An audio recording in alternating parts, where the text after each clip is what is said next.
So in this video, we're going to be guiding you through how we can actually calculate out all these values. And so we're going to be referencing the assignment.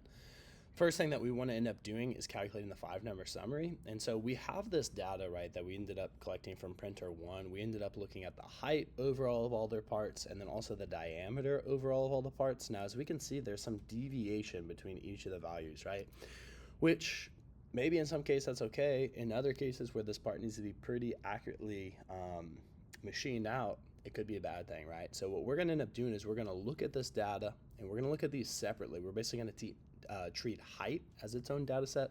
We're also going to treat diameter as its own data set too, right? So we're going to be performing all the calculations for height and then separately performing all the calculations for diameter too. Okay, so first, starting off here, what we've got is the 5-number summary. Now, what I want to show you is just how we can end up calculating this out manually, right? So what I first did is Q2 here wouldn't be showing up, so this guy wouldn't be on there yet. But we basically put all of our data from least to greatest, right? Now, what we ended up doing is we took one off of each side, right, so that we could find the median, aka find the number that's in the middle. Now, as you can see, we were left with 2 numbers in the middle. So the reason why I have this written up here is because we had to take these 2 numbers, add them together, then whatever we end up getting for the sum of these 2 numbers, we had to divide that by 2. That's how we end up getting the 1.0115. So that's why we have Q2 1.0115. The minimum, remember, that's pretty easy. It's just right here. Then the max, that's also right here, right? So to find Q1 and Q3, basically we want to find the median of the numbers that's to the left of Q2. So we don't include this value. For Q2, we just look at the values that are all to the left. Now, whenever I find Q1's the median of the data from here to here, right? So it's these two, then this number is in the middle. So that's why Q1 was this. Next, moving to Q3, we have to look at this data that's to the right of Q2, right? So don't include Q2. We're just looking at this data to the right. So we got these 2 numbers, and then this one's left in the middle. That's how we end up with the 1.024. Okay. Now, as you can see, I also have that verified using the one-var stats on the TI-84. So if I actually bring up my TI-84, we can end up going through this together. So let me go ahead and punch this in. So we go to stat, then we go to edit. Then what I can do is I can pop up here to Q1. I can press clear and then enter. See how that automatically takes out all those previous values. We end up going in here 0.997, press enter, 1.0, enter, 1.008, enter, 1.008, 1.009. Make sure do not include this number because remember those were the average of these 2. We're just putting in these 10 values down here. So after the 1.009, we're going to put 1.014, 1.02, 1.024, 1.03, and then 1.036. Okay, so now we've got all 10 of those values in here. What I can now do is we're going to go ahead and click stat. We're going to go over to calc, and then we're going to go to one-var stats. I'm going to press enter 3 times. So now we can see that we have not only x bar, which remember x bar is the mean. That's actually what we're going to be calculating out for number 3 is the means. So we have the mean there, but in terms of the 5-number statistics, these are right down here. So it's the minimum, Q1, Q2, Q3, and the max. And as you can see, we can check that and verify that we've got the correct answers there. It's all good to go, right? Now, I did end up writing the mean down here just so that we can reference that later on, okay? So we've got that. The next thing was the diameter. So what we can end up doing is just literally using, once again, the TI-84, the one-var stat. So what I'm going to do is second. Now what I've got to do is I've got to update the list, right? List 1. So I'm going to press clear, and then I'm going to press enter. Now what I've got to do is I've got to enter in actually all of our values for the diameter. So what I'm going to do is I'm going to scroll over here.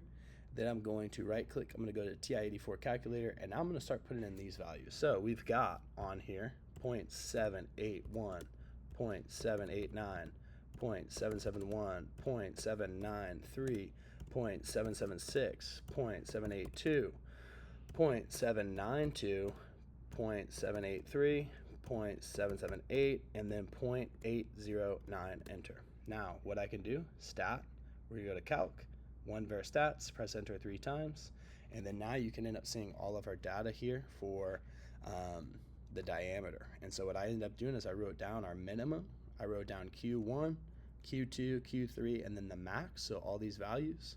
We ended up getting just from here. Now I also have X bar down here. Remember, X bar is the average or the mean, and so it's 0.7854. Remember, the average or the mean is not a part of our 5-number summary. We're just writing it for later reference so that once we get to the means part, we can end up writing down the values for that. Okay?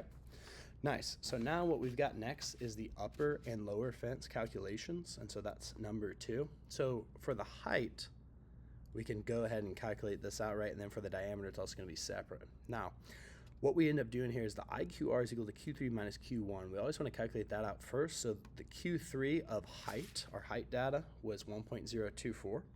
Q1 is 1.008. So I ended up writing those down just right here. We subtract those two to find the IQR. So it's 0.016. Okay, so then what we later do is we end up plugging that IQR value in here for our lower fence calculation as well as our upper fence calculation. So Q1 for the height was 1.08, or 008, sorry. And then Q3 is 1.024. Basically, we just plug it into these equations. We can take 1.008 minus 1.5 times 0.016. You should get 0.984. Then for the upper fence calculation, you'll end up getting 1.048. Remember, for both of these calculations, right, we want to end up looking at our data and we're going to see, are there any values less than this number and are there any values greater than this number? If there are, then that means that we have an outlier. Now 0.984, if you look at this, our minimum is 0.997. That value is greater than our lower fence, so we don't have any outliers on the lower fence. If we look at the upper fence next, it's 1.048. As you can see, our max value is 1.036, so our data does not exceed this fence, the upper fence, so that means there's no outliers. What I also have here is just the diameter, so I end up going through calculating that for this guy as well, so you can look at that for reference as well, but what we'll find is there's no outliers as well for the data. Okay, moving on, we ended up having the means, which are the averages, right? So for height, our data averaged out to be 1.0146. Remember, we wrote that down from our X bar. So that was just using the 1 var stats. And then diameter, we've actually got it right here currently. So that's the 0.7854 inches. So we've got that.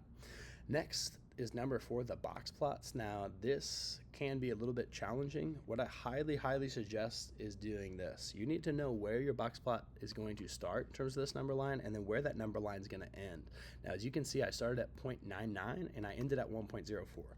Why did I do that? I did that because I wanted to make sure that I wasn't starting right at 0.997, right, and that I wasn't ending right at 1.036. What we like to do is be able to leave a little bit of space on this side and a little bit of space on this side. So what I ended up doing is if I'm starting at 1.04, I can go in here, I can go second quit. So I just did 1.04 and then I subtracted 0.99, right? So 0.99. What we end up getting is 0.05, so that's 5/100ths of an inch, right? And so all I ended up doing is I made a scale where every inch is going to be equal to 1/100th of an inch on here, right? So that's the scaling that we ended up using. So as you can see at the 1 inch mark, made a mark, 2 inch mark, made a mark, 3 inch, 4 inch, 5 inch. And then because we said every inch is going to be 1/100th of an inch, we can end up incrementing that, okay? And I ended up actually using the same scaling here. So I actually had it where each inch was basically 1/100th of an inch on our number line. And then all we do is we just end up plotting out our min, Q1, Q2, Q3, and then our max. So it's the same thing down here too. We just plot that out. All right. Anyways, hope that that was helpful. This is the rundown of how we ended up finding all of our answers for this assignment. If you got any questions, please do not hesitate to reach out. See y'all later, and happy box plotting.